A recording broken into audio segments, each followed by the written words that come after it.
Assalamualaikum warahmatullahi wabarakatuh. Perkenalkan, nama saya Wanda Aulia Fauziah. Saya dari Prodi Psikologi Islam kelas C. Di sini saya akan menjelaskan tentang puasa sunnah. Sebelum ke situ, saya mau tanya bagaimana kabarnya kalian semua? Semoga baik, bukan?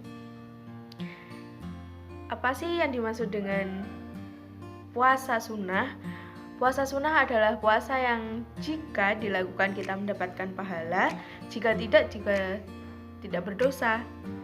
Nah, puasa sunnah juga sama seperti puasa wajib, yang dimana sama-sama memiliki rentang waktu untuk berpuasa dari azan subuh sampai azan maghrib.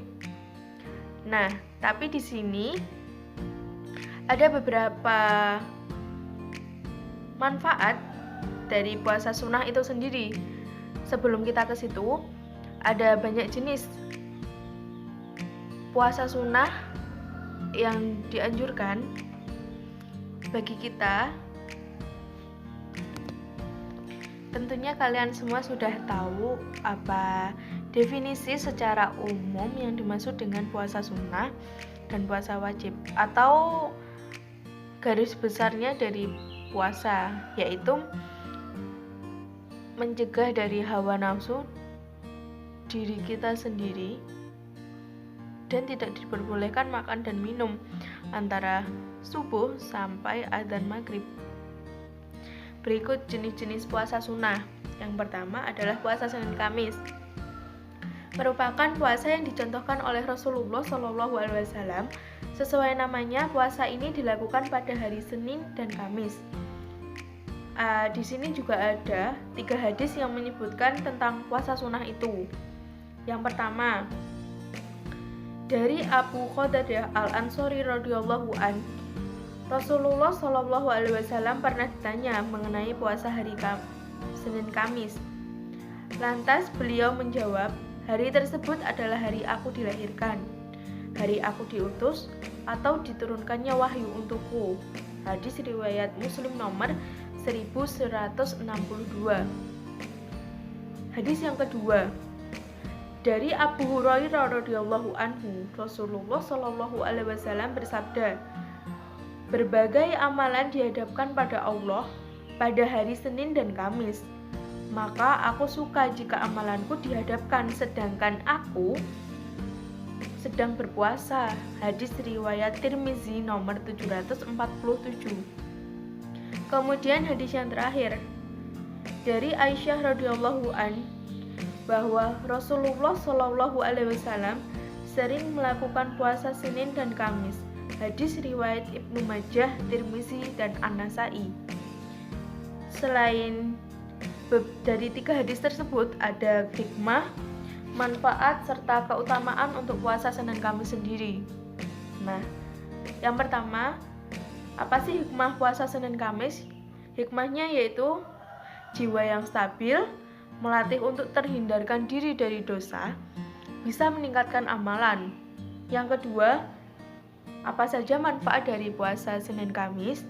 Yang pertama adalah dapat menjadi perisai bagi jiwa seseorang, melatih diri untuk disiplin, terhindar dari godaan setan, meningkatkan amalan, melembutkan hati dengan rasa syukur, berpengaruh pada kesehatan, kunci sukses mencapai cita-cita yang diinginkan, sebagai cara mendapatkan jodoh, sebagai cara menahan hawa nafsu. Nah, yang ketiga adalah keutamaan puasa hari Senin dan Kamis. Yang pertama, pintu-pintu surga dibuka pada hari Senin dan Kamis. Yang kedua, dibukakan pintu Ar-Rayyan di surga. Dan yang terakhir adalah diperlihatkannya amal pada hari Senin dan Kamis. Selain puasa Senin Kamis, di sini saya juga mencatat ada puasa Daud, puasa Syawal, puasa Ayyamul Bid, puasa Arafah. Udah, itu aja. Nah, setelah saya menjelaskan tentang puasa Senin Kamis, di sini saya akan menjelaskan tentang puasa Daud. Ada hadis yang mengatakan bahwa sebaik-baik sholat di sisi Allah adalah sholat Nabi Daud, dan sebaik-baik puasa di sisi Allah adalah puasa Nabi Daud. Nabi Daud dahulu tidur di pertengahan malam hari, dan beliau salat di pertiga malam hari, dan tidur lagi di seperenamnya. Adapun puasa Daud yaitu puasa yang sehari puasa dan sehari tidak puasa. Hadis riwayat Bukhari nomor 1131. Puasa Daud merupakan puasa yang dilaksanakan dengan sehari puasa dan sehari tidak. Jika kita menjalankan puasa ini, tentu ada hal-hal yang baik yang secara tidak langsung kita merasakan itu. Ada manfaat puasa Daud, keutamaan puasa Daud, dan hikmah puasa Daud. Apa saja manfaatnya? Yang pertama adalah meningkatkan sistem imun. Yang kedua, memunculkan daya tarik seseorang. Yang ketiga, bisa menjaga kesehatan mental. Yang keempat, menjadikan kita lebih awet muda. Yang kelima, mencegah penyakit jantung. Yang keenam, meningkatkan ketakwaan, mempertajam perasaan, menambah pengetahuan, terpelihara dari maksiat, menerima pemberian Allah dengan lapang hati, mampu mengendalikan emosi, menenteramkan jiwa, menjadi hamba yang bersyukur. Nah, selain manfaat, ada juga keutamaan puasa Daud. Apa saja keutamaannya? Yang pertama, puasa Daud merupakan puasa yang disukai Allah. Yang kedua, menunaikan hak Allah Subhanahu wa Ta'ala dan hak badan. Dan yang ketiga, dapat lebih memperhatikan ibadah yang lainnya. Selain keutamaan, ada juga hikmah dari puasa Daud. Puasa yang paling baik adalah puasa Daud, namun kita harus kuat secara mental atau fisik untuk melakukan puasa ini, karena puasa Daud dilakukan sepanjang tahun dengan cara hari ini puasa, besok tidak berpuasa, keesokan harinya puasa, dan keesokannya tidak puasa. Begitu juga seterusnya selama sehari-hari. Nah, setelah kita membahas tentang puasa Daud, sini kita akan membahas tentang puasa Syawal, yaitu puasa yang dilakukan setelah kita melakukan puasa Ramadan selama 1 bulan, dan puasa ini dikerjakan selama 6 hari di bulan Syawal. Dan jika kita melakukan puasa ini, kita akan mendapatkan pahala seperti kita berpuasa 1 tahun penuh.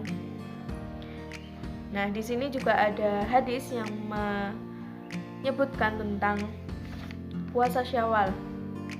Barang siapa yang berpuasa Ramadan kemudian berpuasa 6 hari di bulan Syawal, maka dia seperti berpuasa 1 tahun penuh. Hadis riwayat Muslim nomor 1164. Dan juga ada hikmah serta manfaat dari puasa Syawal tersebut. Hikmahnya adalah memperbaiki catatan dan kekurangan di bulan Ramadan serta agar tidak lepas kendali setelah puasa Ramadan. Manfaatnya adalah merupakan bentuk rasa syukur kepada Allah dan juga tandanya diterima semua amalan puasa Ramadan. Setelah kita menjelaskan tentang puasa Syawal, di sini saya akan menjelaskan tentang puasa Ayyamul Bid, kemudian lanjut ke puasa Arafah. Puasa Ayyamul Bid merupakan puasa yang dikerjakan pada hari 13, 14, dan 15 di bulan Hijriyah. Puasa ini disebut Ayyamul Bid karena pada malam hari tersebut bulan bersinar berbentuk purnama dan sinar putih terpancar. Adapun manfaat dari puasa Ayyamul Bid adalah menghidupkan sunnah Rasulullah SAW dan memberi istirahat pada anggota setiap badannya. Keutamaannya adalah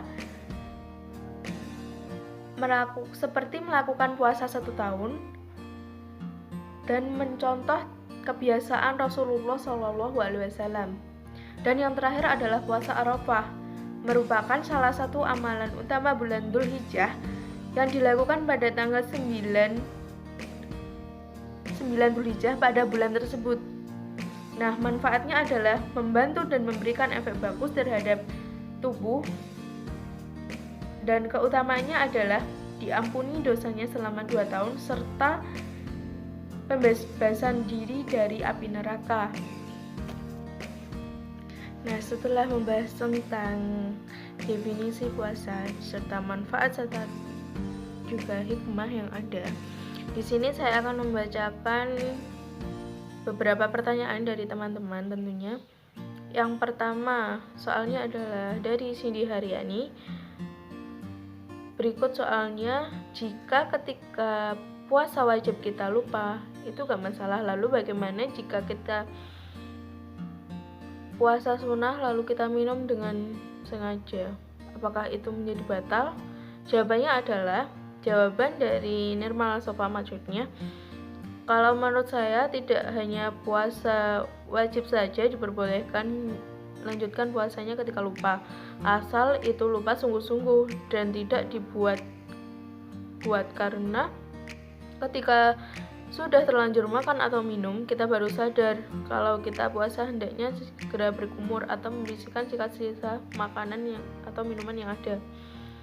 Yang kedua, pertanyaan dari Muhammad Adam Setiawan. Pertanyaannya adalah, berniat puasa Asyura namun tidak melaksanakannya, bagaimana cara mendapatkan pahala keutamaan yang terlewatkan? Di sini dijelaskan, apabila ia tetap melaksanakan, ia tidak akan terlepas dari beberapa hal berikut. Yang pertama, bisa jadi dia sengaja meninggalkannya, dengan demikian maka tidak mendapatkan pahala puasa Asyura dan tidak bisa mengejar keutamaannya karena dia tidak melaksanakan puasanya. Yang kedua, bisa jadi dia meninggalkan karena lupa, padahal sebelumnya dia sudah berniat untuk melaksanakannya. Yang demikian maka kita berharap dia tetap mendapatkan pahalanya, insya Allah. Dan pertanyaan terakhir dari Rahma Putri Novitasari, apakah boleh niat puasa sunnah setelah matahari terbit? Jawabannya adalah, jika puasa wajib itu maksimal sampai menjelang imsyak, jika puasa sunnah selagi kita belum memasukkan apa-apa ke dalam mulut kita dari pagi hingga siang, maka itu masih bisa kita melakukan niat puasa sunnah. Jadi jawabannya adalah boleh. Nah, itu tadi teman-teman dari penjelasan saya menurut tentang puasa sunnah. Jika ada kurang lebihnya saya mohon maaf. Wassalamualaikum warahmatullahi wabarakatuh.